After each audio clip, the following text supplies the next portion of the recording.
네, 안녕하세요. 전산회계 1급 이제 이번 시간부터는 원가회계 이론편 강의로 같이 진행하겠습니다. 전산회계 1급은 제조업의 입장에서 어떤 식으로 회계 정보를 만들어내는지를 시험 보는 자격증이에요. 그래서 원가회계 부분이 상당히 중요하게 출제가 되고 있고요. 원가회계는 객관식 전체 문제 중에서 네문항 정도가 출제되고요. 그리고 실기 파트에서는 원가 자체를 막 입력한다기보다 예를 들면 어떤 직원에게 만약에 뭐 급여가 지급됐다. 근데 그 직원에게 지급된 그 급여가 직종이 두 직종으로 나뉘는 거죠. 그러니까 제조업이기 때문에 생산직과 일반 사무직으로 구분돼요. 그러면 여기서 생산직 근로자에게 지급된 급여는 우리가 일반적으로 판관비로 비용 처리하지 않고 제품을 제조하기 위해서 투입된 제조 원가에 포함시켰다가 나중에 이게 만들어지고 제품으로 만들어지고 이게 제품으로 만들어져서 결국 판매됐을 때 매출 원가라는 이름으로 이제 비용 처리가 되게끔 하는 게 이제 요 파트예요. 그래서 우리가 공부했던 모든 이 기업들의 제조 원가의 흐름은 만들었니? 그러면 넘어가서 제품 만들고 팔아. 그러면 비용 처리할게. 그렇지만 사무직과 관련된 비용들은 직원들에게 지급되는 급여가 제조라고는 무관하죠. 그러니까 직접 그냥 직방으로 매출에 대응을 시켜서 바로 판관비라는 비용으로 대체를 시켜요. 그래서 원가는 상당히 중요한 부분을 차지하죠. 회계 1급이든 뭐 세무 2급이든 다 포괄적으로. 그래서 이 부분에 대한 이제 문제를 풀어보는 시간이에요. 그래서 여러분이 원가는 암기를 한다는 생각을 일단 버리셔야 되고요. 제조업이 어떤 식으로 제품을 만들어내는지에 대한 일련의 과정을 기본적으로 잘 이해하셔야 돼요. 그래서 제가 중간중간에 제품 만드는 거 막 이런저런 쓰잘데기 없는 얘기들을 하는 이유는 그런 것들을 원가는 막 외울 수 없습니다. 일단 기준이 없어요. 기준이 없고요. 기업마다 다 달라요. 원가를 계산하는 방식은 자기 마음이에요. 누구를 위한 거냐면 내부 보고자를 위해서, 내부 보고를 위해서. CEO, 경영을 하는 자들이 의사결정에 도움이 되도록 원가를 보고하는 과정인 거지 이게 외부 정보 이용자에게 보여주고자 하는 게 아니기 때문에 원가는 기본적으로 기준도 없다. 중구난방이다. 그럼 중구난방이면 어떻게 공부하냐? 개념을 잘 이해하셔야 돼. 일반적인 개념을 따라서 아 이런 시토를 따라서 제품을 제조하겠구나. 그럼 여기서 중요한 게 뭘까? 원가를 계산해야죠. 근데 원가를 계산하려면 그 원가의 이름들이 좀 필요할 거고 어떻게 얘를 원가를 집계해서 제품의 원가인지를 파악할 거고 이 과정이 중요해요. 그래서 원가는 흐름이 중요합니다. 제품 만들려면 쭉 가는 거예요. 이렇게 만들어지는 과정. 그래서 원가는 기본적인 개념이 상당히 중요하고요. 한 개씩 이제 보겠습니다. 자, 회계라고 하는 건 크게 보면 둘로 나뉘어요. 일단 제품을 만들기 위해서 들어간 원가가 아니라 그냥 외부정보 이용자에게 우리 얼마 벌었는지, 재무성과, 그리고 재무상태. 재무성과는 손익계산서일 거고, 재무상태는 BS겠죠. 이런 정보들을 외부 정보 이용자들에게 우리 회사의 정보를 알려주는 회계를 우리는 재무회계라고 불러요. 우리가 재무회계 공부할 때는 외울 거 엄청 많죠? 그리고 과목이 있어요.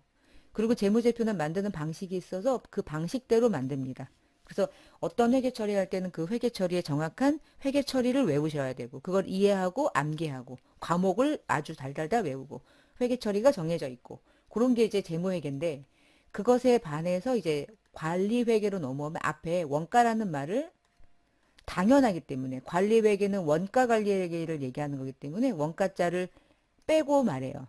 여기서부터 이제 틀어지는 거예요. 왜 원가자를 빼냐라고 물어보면 제 답은 내 맘입니다. 관리회계는 원가를 포함하기 때문에 원가자 굳이 쓸 필요 있어? 그냥 관리회계라고 말하면 그건데. 우리 기준 없잖아. 내부적으로 관리하는 거. 자, 지금부터 그냥 관리회계라고 말하면 그게 원가회계라고 하는 개념을 다 포함하는 거고요.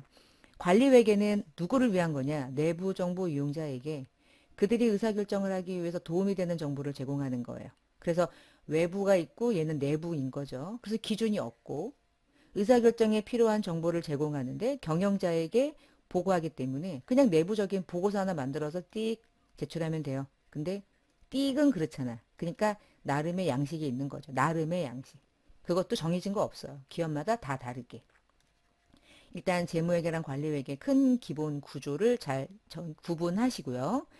자, 그러면 이제 원가회계를 이제 구체적으로 들어가면 이 원가회계라는 거는 결국 이건 거야. 이게 원가회계야. 그 원가회계는 뭐 하는 거예요? 물어보면 요 네모난 모양의 예를 들면 흰우유가 있대 이렇게. 흰우유. 그러면 흰우유를 하나당 뭐 500원에 팔아요. 아이고 아이고.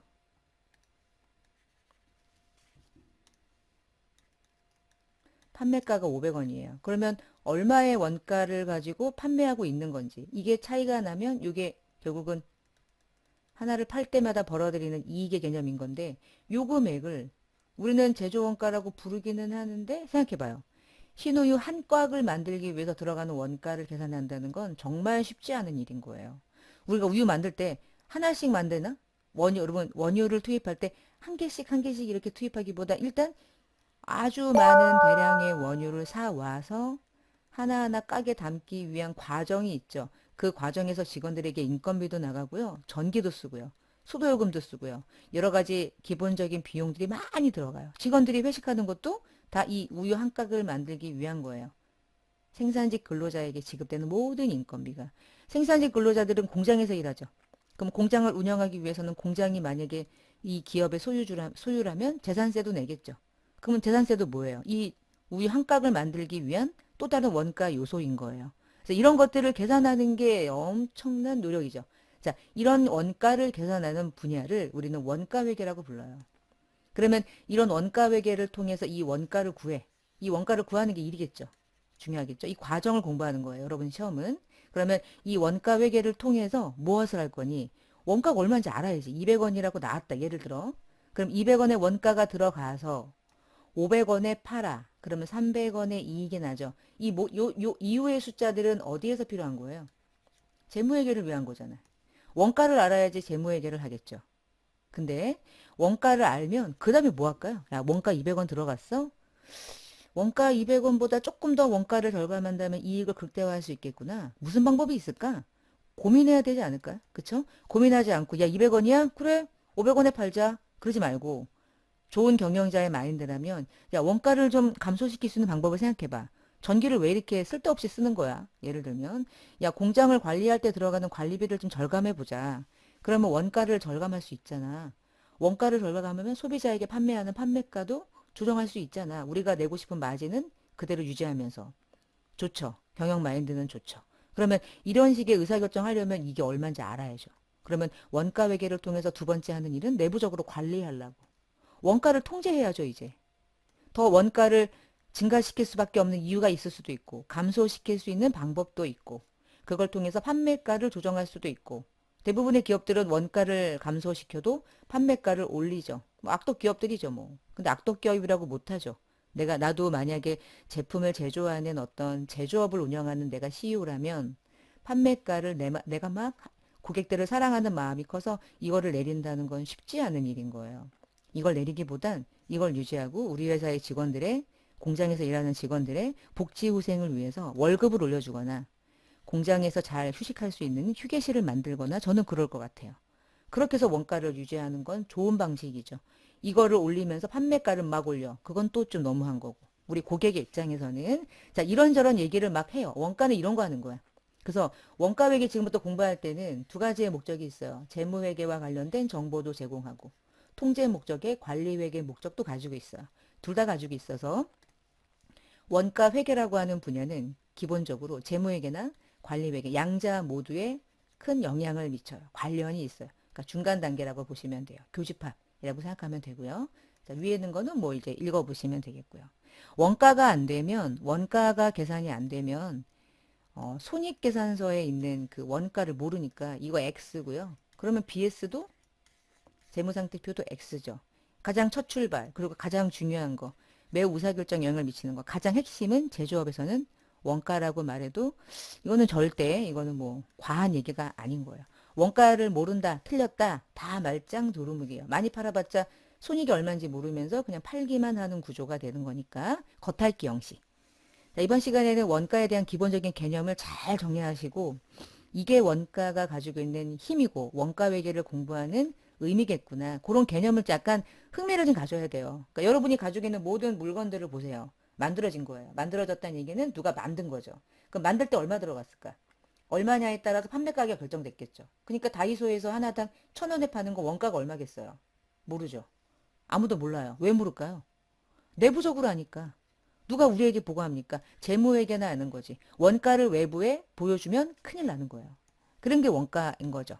그래서 원가 회계가 가지고 있는 기본적인 목적, 뭐 이런 게 시험에 나올 수 있겠죠. 말을 외우시면 안 되고 개념을 외우셔야 돼. 왜냐면 이렇게 똑같은 글씨로 나오는 시험이 아니야, 원가는. 원가는 기준은 없고 개념을 잘 이해하는 게 중요해요. 그래서 개념을 이해하면 그냥 막 읽으면서 찾는 거예요. 자, 그래서 원가회가 가지고 있는 기본적인 목적. 제품의 원가를 계산하는 거예요. 그래서 기업이 제조하는 제품의 원가를 결정하고 그게 나중에 판매되면 매출 원가, 안 팔리면 기말재고 자산. 그걸 결정하게 돼요. 그래서 원가회계는 상기업은 안 하는 거예요. 선생님, 원가회계는 상기업도 원가 있잖아요. 이렇게 물어보면 상기업에서 말하는 원가는 공부하지 않아요. 상기업에서 말하는 원가는 재무회계에서 공부하는 거야. 이렇게 T자 교정 그려가지고. 상기업은 기초에 몇 개 있었고 그냥 사와요. 사와서 안 팔린 건 기말, 팔리면 매출원가. 그냥 바로 나오는 거예요. 그래서 우리가 원가 회계를 얘기할 때는 상기업은 절대 원가 회계에서 관계가 없는 기업이야. 원가 회계는 누구를 위한 거냐? 무조건 제조기업. 이거 시험에 많이 나오겠죠? 원가 회계는 상기업도 원가 회계가 필요하다. X. 상기업은 필요 없다. 취급 안 해. 상기업은 무식한 기업. 우리끼리. 그냥 무식하다는 뜻, 그게 무식하다라는 말을 하는 게 아니라 상기업은 원가 회계가 필요 없다. 제조업은 중요하다. 이런 의미인 거예요. 뭐 무식하다는 게 진짜 무식하다는 그런 의미가 아니라 제조기업은 단기에 1년 동안 제품을 만들 때 얼마의 제조 원가가 들어갔는지 계산을 해야 돼. 그래서 제품의 원가를 계산하는 이 정보는 외부 공포용 재무제표에 계산되는 이 두 개의 금액을 계산하는 근거가 되죠. 실제 제품을 제조할 때 들어간 원가를 외부에 보고하진 않아요. 매출 원가를 보여줄 뿐이지. 두 번째는 이렇게 원가를 해서 뭐 하는데 내부적으로 계획하고 통제하려고요. 이렇게 원가가 많이 들어갔어? 그러면 이렇게 원가가 많이 들어가서 이 정도 팔렸다. 그러면 그 다음 연도에는 어떤 형태로 제품을 제조하는 원가를 준비해야 될까? 자금과 관련된 부분들도. 공장은 어디까지 또 조금 더 맥시멈으로 운영을 해야 될까? 그리고 내부적으로 원가가 더 많이 생각보다 많이 나갔다면 그 원가를 어떻게 하면 내부적으로 좀 절감할 수 있는 방법이 있을까? 통제. 이런 여러 가지 원가 정보를 유용하게 제공하는 용도로도 이제 원가 회계가 필요한 거고요. 세 번째는 의사결정을 해야 돼요. 여러 가지 안이 있어요. 원재료 중에 A, B, C, D가 있대. 이렇게. 공장을 운영하기 위해 기계가 A, B, C, D가 있대. 여러 가지 늘 선택이 있어요. 그 중에 뭐가 가장 좋을까? 돈만 보진 않고요. 그러면 뭐가 가장 좋을까는 지금 현재 어때? 원가 좀 보고 해봐. 지금 현재 이 상태야. A라는 원재료를 가지고 이렇게 만들었어. 품질이 이 정도야. 뭐가 좋을까? 이런 의사결정할 때 중요한 정보를 갖추게 돼요. 최선의 선택을 해야만 하니까. 그래서 무조건 원가를 절감시킨다도 아니고 무조건 올린다도 아니고 향후 계획하고 통제 하에서 의사결정을 하겠죠. 이게 원가 회계라고 하는 기본적인 회계가 가지고 있는 목적이 돼요. 자, 이제부터 원가라고 하는 걸 뭐라고 부르냐면 원가는 코스트 이렇게 불러요. 그래서 코스트 코 뭐 이렇게 부르는 데 있죠? 그게 다 이제 원가처럼 팔아먹는다 뭐 이런 뜻인 거예요. 예를 들어. 그러면 이 원가, 이 원가라는 건 뭐니? 이런 거죠. 우리가 이제 어떤 하나의 물건이든 서비스든 이런 걸 만약에 누군가에게 공급하게 된다면 그것을 만들기 위해서 들어간 온갖 지출된 것들, 이것을 만들기 위해서 지출된 것들. 근데 그 지출된 게 대부분 돈으로 나가겠죠. 우리 이제 오징어 같은 거 이제 사 먹잖아요. 그럼 오징어도 어쨌거나 바다에서 오징어를 어업을 해서 말려서 일정 뭐 가공을 해서 만약에 뭐 오징어 구이로 팔다거나 만약에 그런다고 하면 오징어 여러분 아시죠? 바닷가에 가면 이렇게 빨랫줄 해가지고 이렇게 널어 놓는 거. 그럼 널어 놓을 때 이 바닥 공기가 중요하단 말이에요. 제 생각에. 그러면 공기가 잘 이렇게 순환돼 가지고 이런 뭐 미역도 마찬가지고 이렇게 바닷가에다가 이렇게 줄 달아놓고 막 이렇게 말리잖아. 그럼 말리는 게 중요하거든. 꽃감도 마찬가지고. 그럼 공기가 가지고 있는 이 음식의 공기가 가지고 있는 힘이 엄청나. 그런데 이 공기가 이 제품 하나에 들어간 얼마의 원가를 보유하고 있는 건지, 이 공기는 이 제품 하나에 얼마의 원가인지를 얘기할 수 있을까? 공기는 돈 주고 사는 게 아니잖아요. 자연이잖아요. 그러면 공기가 이 제품을 만들 때 중요하긴 해. 신선한 맛, 어떤 바다 냄새 이런 거를 주긴 하지만 그 자체를 어떠한 측정된 금액으로 산출해서 원가가 얼마 들어갔지라고 하는 걸 기입할 수는 없죠. 말도 안 되는 얘기했을까요? 아니요, 그렇지 않아요. 정말 중요한 얘기인 거예요. 그러면 이 공기를 얼마로 측정할까? 못해요. 자, 이 얘기는 원가는 화폐 단위로 측정한 것이 원가인 거야. 공기는 원가가 될 수 없어요. 맞죠? 공기는 원가가 될 수 없는 거예요. 그래서 우리가 재화나 용역을 만들고 얻기 위해서 희생된, 지출된 경제적인 자원을 화폐 단위로 계산된 것들을 원가라고 불러요. 그래서 화폐 단위로 측정되지 않은 공기 같은 것들은 원가가 될 수 없는 거예요. 돈이 나가야 돼. 그리고 여기서 말하는 원가라고 하는 개념은 크게 둘로 나누는데 소멸 원가, 미소멸 원가 이렇게 구분을 하거든요. 근데 소멸 원가, 미소멸 원가는 뒷장에서 얘기할 거예요. 잠깐 이렇게 보시면은 제품을 만들 때 만약에 원가가 이렇게 100원어치가 들어갔대요. 100원어치가 들어가서 이제 제품이 됐어. 원가가 이제 원가를 제품이라는 원가를 만들기 제품이라는 것을 만들기 위해서 원가가 100원어치가 들어간 거예요. 근데 이게 제품이 됐대요. 쉽게 생각하면. 근데 이 중에 제품이 된 게 10개인데 이 10개 중에 제품을 만들면 팔 수 있죠. 팔면 돈을 벌죠. 그러면 자산이에요. 근데 100원어치 중에서 90원어치는 제품의 형태도 있는데요. 10원어치는 움직이다가 아니면은 쌓아놓다가 깨진 거야. 아니면 누가 도난당했어. 아니면 불이 났대. 그럼 여러분 100개 중에 90개는 제품으로 있지만 10개는 손실됐거나 재해로 인해 가지고 소멸됐대요. 그러면 원가가 100원이었긴 했죠. 원가가 100원이었긴 했는데 결국은 이거 두 개 중에 여기로 갔네? 손실이 돼버렸네요. 원가라고 하는 건 이후에 팔았을 때 돈이 될 거라고 하는 기대가 있어야지 원가인 거예요. 근데 얘는 아니잖아요. 그럼 얘는 뭐야? 얘는 원가예요? 아니요, 비용이죠. 영업의 비용. 100원의 원가라고 처음에는 계산했지만 이 중에 결국에 제품이라는 형태로 남아있지 않고 잃어버리거나 도난당하거나 아니면은 재해로 임어서 손실이 났을 때 우리가 회계 처리를 이렇게 했었죠. 제품을 10원만큼 사라지고 무슨 회계 처리할 때 손실로 처리해요. 그러고 나서 걸었죠. 적요사항 8번에 타겟형 대체를 걸어요. 이유는 제품이 정상적으로 가야 할 경로로 가지 않았다는 걸 체크해 주는 게 타겟형 대체라고 하는 적요 기능키였던 거예요. 그럼 결국은 영업의 비용이 된 거잖아. 그러니까 원가가 아닌 거야, 결국에. 그래서 원가가 투입됐는데 완성됐어? 아니면 원재료로 있어? 제공품으로 있어? 어쨌거나 미래에 경제적으로 돈 들어올 것 같아? 그러면 자산이 되는 거고요. 그 정확한 이름은 재고자산이 되는 거예요. 근데 없어졌니? 즉시 비용, 타겟형 대체, 그리고 비용. 비용, 원가 아니고 비용. 자, 비용을 우리는 이제 영어로 뭐라고 많이 부르냐면, 비용은 expense 이렇게 불러요. 코스트는 원가, 비용은 소비된 거, 아예 없어져 버린 거. 그러면 자산으로 다시 가는 거예요. 자산 중에 제품이라고 얘기를 들어볼게요. 제품이 이제 90원어치 있어요. 90개 있고요. 근데 그 중에 안 팔렸네? 원가 맞죠? 제품이라는 원가 만들어진 거 맞죠? 근데 이 중에 안 팔린 게 20이고 팔린 게 70이면 팔린 건 뭐예요? 우리 팔렸을 때 드디어 매출원가라고 부르죠. 근데 그 매출원가는 원가라는 이름의 비용이잖아. 그쵸? 재고자산은 남아있는 거죠. 안 팔렸죠. 자산이죠. 근데 이 비용과 이 비용은 다르죠. 이 비용은 무슨 비용이에요? 요건 원가로 만들어진 제품이 드디어 외부로 유출돼서 우리 회사 내부에 소멸된 거죠. 그래서 걔를 우리가 소멸원가 이렇게 부르고요. 재고자산으로 남아있는 건 원가가 발생돼서 원가가 투입돼서 제품으로 완성됐는데 아직 안 팔린 거죠. 아직 안 팔렸으니까 소멸되지 않았죠. 그래서 걔를 미소멸 원가다 이렇게 불러요. 그래서 미소멸 원가가 뭐예요? 원가가 발생돼서 투입이 됐는데 그게 안 팔리고 남아있어. 창고에 있어. 그게 미소멸 원가. 정확하게 재고자산. 근데 팔렸어. 그 원가 드디어 팔렸어. 그래서 매출 원가라는 비용 됐어. 그 원가를 우리는 소멸 원가다 이렇게 불러요. 그래요. 얘도 소멸 원가라고 부를 수 있어요. 근데 정확하게 말하면 이 원가는 이렇게 파생되는 거야. 이렇게. 얘는 기본적인 손실 계정으로 처리가 되는 거고. 정상적인 과정은 요 과정이겠죠. 그러니까. 자, 그래서 비용과 원가는 조금 다르게 인식을 하시면 조금 더 원가 공부할 때 이제 폭넓어지고요. 그래서 미래에 경제적인 효익을 획득할 수 있느냐 없냐를 가지고 야 소멸됐어? 끝났구나. 미소멸이니 여전히 남았구나.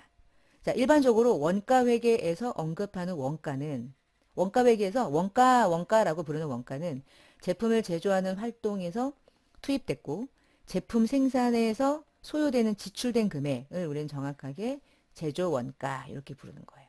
그래서 용어를 이해할 때 원가라는 개념과 비용이라는 개념을 기본적으로는 잘 구분해야 될 필요가 있고 근데 이제 뒤에서 공부하시면 아시겠지만 우리 원가는 관례적으로 원가라는 이름과 비용이라는 이름을 막 왔다 갔다 써요.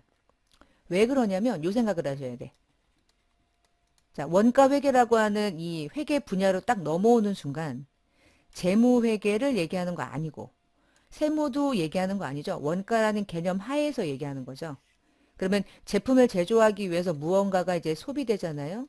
그러면 원가 회계라고 하는 카테고리 이 범주 안에서는 제품을 제조하기 위해서 소비했다면 그냥 그건 이 안에서끼리 우리끼리는 그냥 소비된 비용이라고 불러도 여기에서 부르는 게 아니라 원가 회계에서 부르는 거니까 얘가 비용이라고 아무리 말해도 그게 제품의 원가인 거야.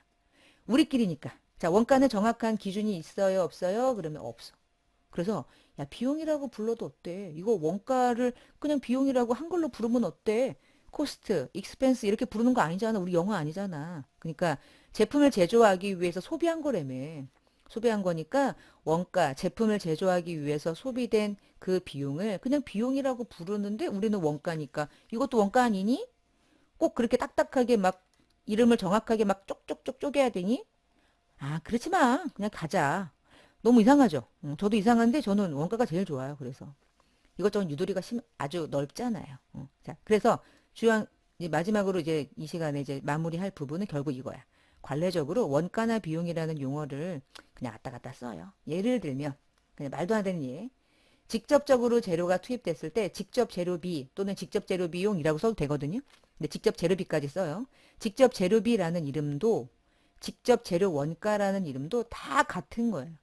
끝에 빗자가 끝났으니까 꼭 복리후생비 같은 느낌이 떠올릴 수 있죠. 근데 안 그런 거야. 우리는 지금 원가 회계로 넘어왔기 때문에 이런 말을 하는 게 아니라 그냥 직접적인 재료의 원가를 직접적인 재료비라는 이름으로 그냥 같이 써요. 아무 상관이 없습니다. 사실은 직접 재료 원가라고 부르는 게 정확하지만 그냥 관례적으로 귀찮은데 뭘 한 글자 더 줄여서 말하자. 직접 재료비. 또 하나 단기 총 제조 원가라는 말을 단기 총 제조 비용이라는 말로 쓰기도 해요. 제조에 들어간 비용, 제조로 들어간 원가, 뭐 같은 거 아니니? 개념이 중요한 거니까. 결론은 용어가 중요하지 않고요. 그 용어가 의미하는 숫자 또는 개념이 중요해요. 그래서 용어에 대해서 암기한다, 강박관념을 가지시면 원가는 상당히 힘들어져요. 지금은 직접재료비라고 불렀는데 왜 정답에는 직접재료 원가냐고 물어보면 할 말이 없어요. 그냥 똑같은 거야. 그래서 결국 뭐가 중요하냐면 직접 재료가 중요해. 결론은 단기 총이 중요해요.